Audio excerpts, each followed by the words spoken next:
Our poll this week, do you believe there's enough evidence to suggest Jesus is real? Check it out at listenuptv.com.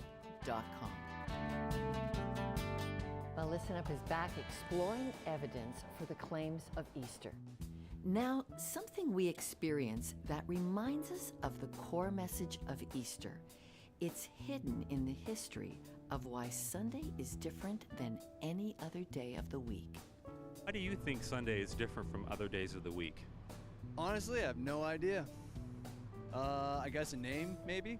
God's Day, I guess? I don't know. Isn't that why? Isn't that why? It's a religious reason?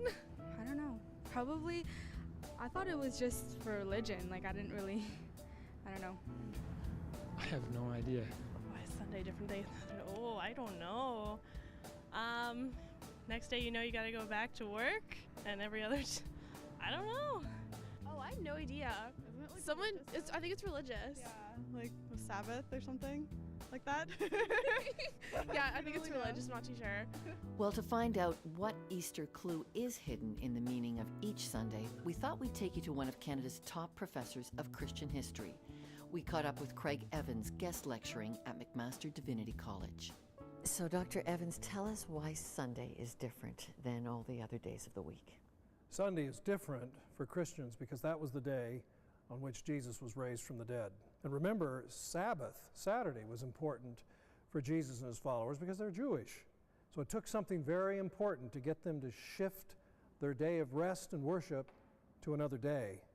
It was shifted to Sunday because that was the day Jesus was raised from the dead. It lingers today in culture, Sunday. Is it connected, or is that way too remote? Well, no, it lingers today. Our calendar reflects what happened with Jesus. He changed the world. And even though a lot of people don't know that and don't know why, the way we reckon years and dates and the fact that we observe Sunday as a special day, these are the leftovers, you might say, the residual of the event of Jesus. Why is it that you write in your book that every historian of every stripe believes in the physical evidence that Jesus actually lived? Oh, the evidence for the actual life of Jesus, the evidence for Jesus' historical person is simply overwhelming.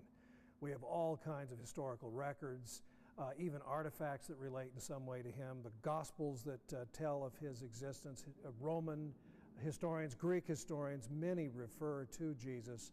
So the idea that Jesus is a fiction, he never existed, is really quite absurd. So why was Jesus a political threat when he lived? Well, Jesus, of course, criticized the establishment of his day for its many failings. The poor were oppressed. The religious leadership, the ruling priests, were not doing their jobs properly. The laws of Moses were not, in fact, being observed.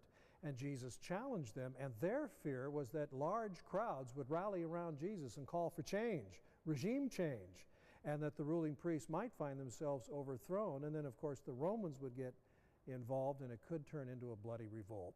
That frightened them. And the idea that this is not just a political activator, this is the Son of God. This is God incarnate, walking among the human race 2,000 plus years ago. What evidence do we have for that? This is a divine person, Jesus Christ, part of the Godhead. Well, the evidence for the divinity of Jesus is seen in many ways, mostly in the great works of power. His contemporaries saw what he did and were astounded and would say things like, "We have never seen anything like this."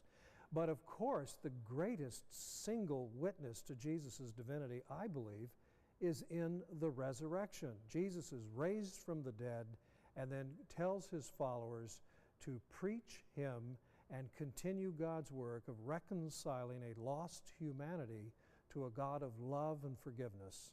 And for me, I find that very compelling. God was indeed present and at work in Jesus of Nazareth. Why did Jesus have to die such a bloody death? Well, Jesus died for the sins of humanity, and death is the penalty for sin. That's a long-standing tradition and story in the Bible, and the Jewish people observed that, of course, when they would sacrifice animals and ask for God's forgiveness for their own sins as a nation and sins as an individual.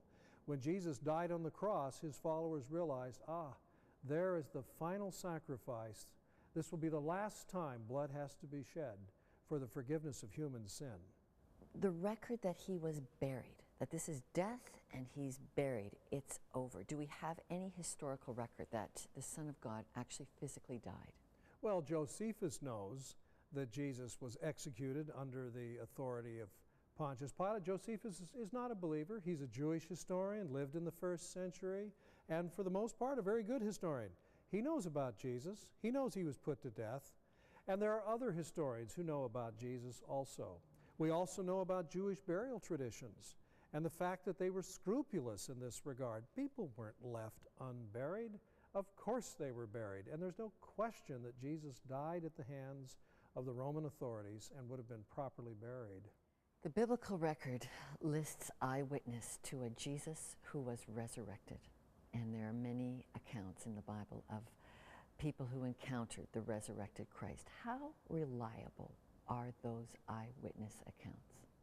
Well, I think the eyewitness accounts are reliable. First of all, they're eyewitness, but also because we have 3 different types of witnesses.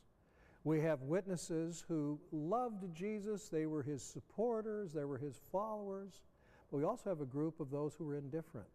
His own brothers, James and Jude, apparently did not believe in him initially, yet they become witnesses to his resurrection. And then we have at least one person that we know of who was violently opposed to Jesus and his new movement, and that was Saul of Tarsus. And yet Jesus appeared to him, and he had no expectation to see the risen Jesus. He didn't think Jesus was resurrected for one moment. And yet when he met the risen Jesus on the road to Damascus, he was converted. His life was changed, and he went from being an enemy of the church to a strong advocate for the church. When you add that up, and this, by the way, this Paul writes several letters, which we have written by his own hand, written in the 1st century. When you add up this testimony, I find it very compelling, very convincing. What understanding does a resurrected divine body give us of life after death? A resurrected person, and I'm not talking about a ghost story or a vision or a phantom, but somebody actually resurrected, somebody that you can see and you can touch, that gives us hope that there really is life after death. If God raised up Jesus, then we have hope that he can raise us up too. Well, there you go, some of the best academic evidence for Easter. Now, just how widely respected is this Christian celebration? So respected that the Prime Minister of Canada called Listen Up TV asking if he could bring Easter greetings to you, our audience. Now, just a little background on this. During the federal election campaign, we were the media outlet that asked all our federal politicians, describe your faith and the role it plays in your life. The Prime Minister couldn't answer that question at that time. I guess it just wasn't the right time. But Easter, now that's a different occasion. And so here on his own initiative, the Prime Minister of Canada. During these holiest days of the Christian year, on behalf of the Government of Canada, I want to wish all Canadians celebrating the death and resurrection of Jesus Christ a happy Easter. From the earliest period of exploration and settlement to our own day, Christian believers have made an indispensable contribution to the history of Canada. The conviction that God works out his purposes in history has encouraged Christians to love our country, take care of their neighbors, and make a positive contribution to the common good. And the faith celebrated at Easter gives hope in these difficult times. We are proud of our long Canadian tradition of religious liberty. It has permitted Christians to live in harmony with others of different faiths.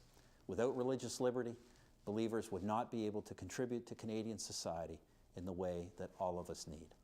At this Easter time, may God bless you and your family. When Listen Up returns with its Easter special, the season's most famous play, a story with real passion. That's next.